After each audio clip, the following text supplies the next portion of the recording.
Welcome to Shanti's cooking house. আমি আজ বানিয়ে দেখাবো কাঁচা আম দিয়ে দুই ধরনের আমসত্ত্ব, একটা মিষ্টি আমসত্ত্ব, একটা টক মিষ্টি ঝাল আমসত্ত্ব।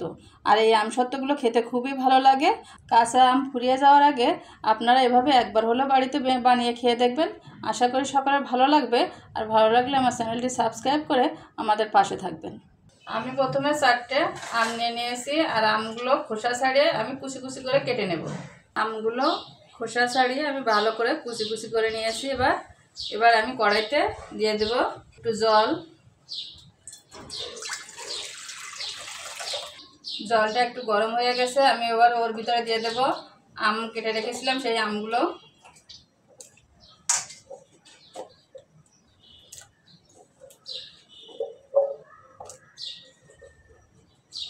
আমি আমগুলো দিয়ে সিদ্ধ করে নেব ভালো করে। আমি আমটা কিন্তু ভালো করে সিদ্ধ করে নিচ্ছি। আমটা খুব ভালো করে সিদ্ধ করতে হবে, যাতে চাপ দিলে গলে যায়। দেখুন চাপ দিলে গলে যাচ্ছে। আমি এই পর্যায়ে এরকম একটা হাতা দিয়ে এরকম করে কিছুটা গালিয়ে দেবো ভিতরে।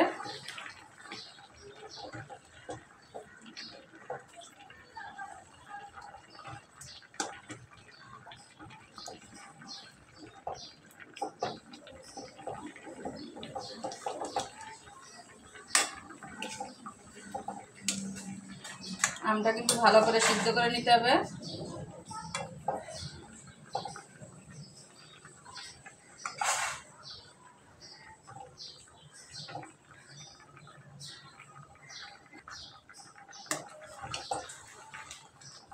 আমার আমটা সিদ্ধ হয়ে গেছে, আমি এবার এটা ছাঁকনিতে দিয়ে ছেঁকে নেব। চুলাটা বন্ধ করে দিচ্ছি। আমি এরকম একটা ছাঁকনির মাধ্যমে আমি কাঠটুকু ছেঁকে নিয়েছি। এবার এটা আমি কড়াইতে দিয়ে দেব। আমি আমের কাঠটুকু কড়াইতে দিয়ে দিয়েছি, এবার জাল করে নেব।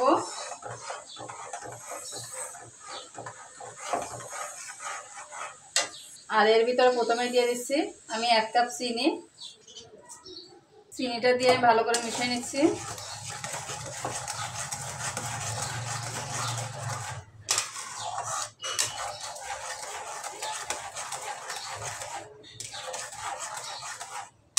আপনারা চিনিটা আমের টক অনুযায়ী দেবেন। আমটা যেমন টক আর আপনারা যেমন টক রাখতেছেন সেই অনুযায়ী দেবেন। আমি এখানে 1 কাপ চিনি দিয়েছি।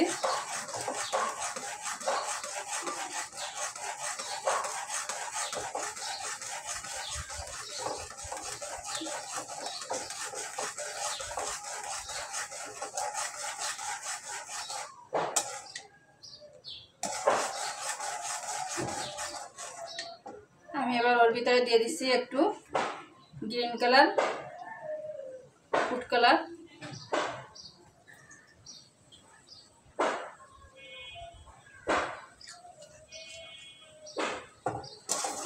দিয়ে ভালো করে মিশিয়ে নিচ্ছি।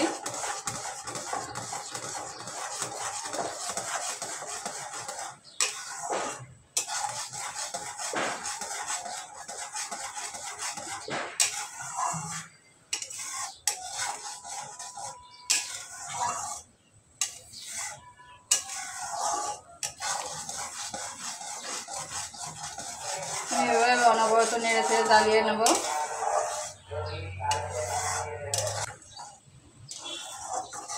আমি এখানে গ্রিন ফুড কালার দিয়েছি দেখতে ভালো লাগার জন্য, আপনার চাইলে এটা নাও দিতে পারেন। আর আমি এর অর্ধেক দিয়ে বানাবো মিষ্টি, আর অর্ধেক দিয়ে বানাবো টক ঝাল মিষ্টি। তার জন্য আমি এখানে অর্ধেকটা ঢেলে নিচ্ছি অন্য পাত্রে। আমি অর্ধেক কড়াইতে রেখে দিয়েছি, আমি ওইটার ভিতরে দিয়ে দেবো একটু চিলি ফ্লেক্স।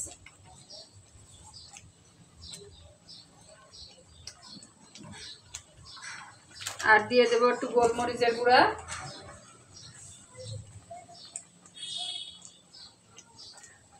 এটা দিয়ে আমি একটু ভালো করে মিশিয়ে নেব।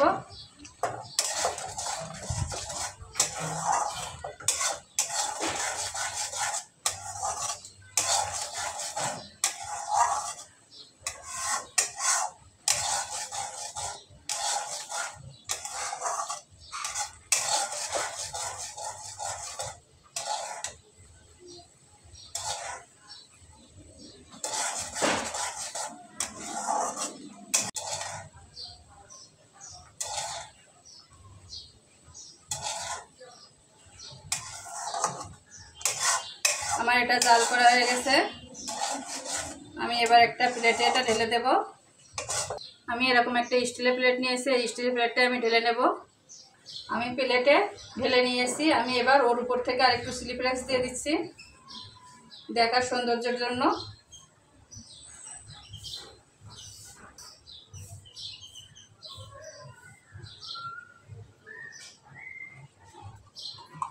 দিয়ে আমি এবার এটা রোদ্রে দিয়ে শুকিয়ে নেব। আমি যে অর্ধেক ব্যাটারটা উঠিয়ে রেখেছিলাম, আমি এবার ওটা কড়াইতে দিয়ে দিচ্ছি।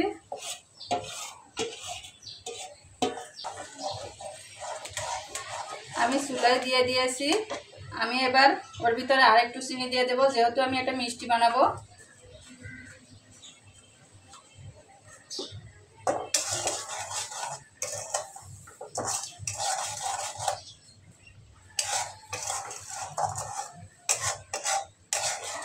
চিনিটা দিয়ে আমি আরেকটু জাল করে নেব।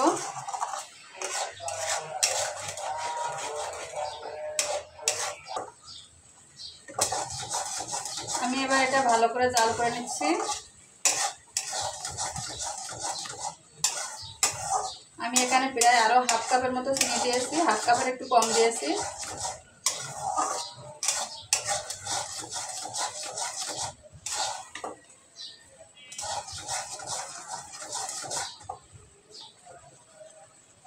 আর আমি এর ভিতরে দিয়ে দিচ্ছি একটু সাদা এলাচ গুঁড়া।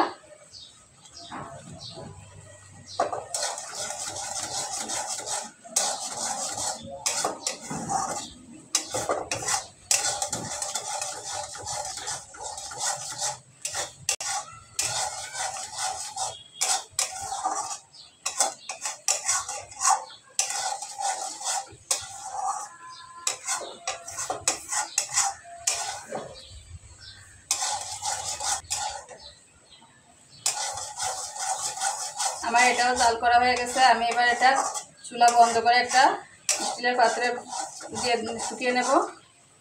আমি এবার মিষ্টিটাও প্লেটে ঢেলে নিয়েছি। আমি এটা মিষ্টি দিয়ে বানিয়েছি, পুরো মিষ্টি আমসত্ত্ব, আর এটা টক ঝাল মিষ্টি আমসত্ত্ব। আমি এবার এই দুইটাই রোদ্রে দিয়ে ভালো করে শুকিয়ে নেব। আমি আমসত্ত্বটা 2 দিন রোদ্রে দিয়েছিলাম, আর দেখুন কতটা শুকিয়ে গেছে। আমি এবার এটা কেটে দেখিয়ে দিচ্ছি কতটা পারফেক্ট হয়েছে। আমি আমসত্ত্বগুলো কেটে একটি প্লেটে নিয়ে নিয়েছি।